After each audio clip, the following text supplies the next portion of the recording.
সময় টিভির একটা ইস্যু আপনারা সবাই দেখেছেন যে হাসান আব্দুল্লাহ যখন একটা ইস্যুতে সময় টিভিতে গেলেন এবং কিছু ভুল সংশোধনীর জন্য তাদেরকে পরামর্শ দিয়ে আসলেন, দৃষ্টিভঙ্গি দিয়ে আসলেন, সেই বিষয়টা গণমাধ্যম কতটা নেগেটিভভাবে প্রকাশ করেছে। যেখানে বিষয়টা ছিল সময় টিভি যেখানে 5 আগস্টের আগে স্পষ্টভাবে বলছে যে গুলি করার জন্য পুলিশকে, সেই ফুটেজগুলো যখন আসে তখন যখন কোনো বিপ্লবী কোনো অভ্যুত্থানের নেতৃত্ব কোনো নেতা যদি বলে যে আপনাদের এই কাজগুলো হচ্ছে, এখনো তারা সংপদে আছে, তো তার জন্য জবাবদিহিতা করার জন্য গণমাধ্যম তার পিছনে লেগে গেল।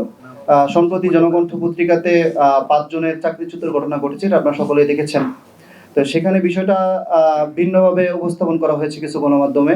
সেই দিন শিশির ভাই সহ প্রায় 10 থেকে 15 জন সাংবাদিককে ব্লক করা হয়, তাদেরকে বের হতে দিবে না। কারণ কি ছিল যে আওয়ামী লীগের যারা জড়িত, সরাসরি প্রকাশ্যে রাজনীতি করেছে, এবং আমরা কিছু ফুটেজ এবং ছবি পেয়েছি যারা মূলত হকি স্টিক এবং দেশীয় অস্ত্র নিয়ে মিছিল করতেছিল দনিয়া এলাকায়, যাত্রাবাড়ির।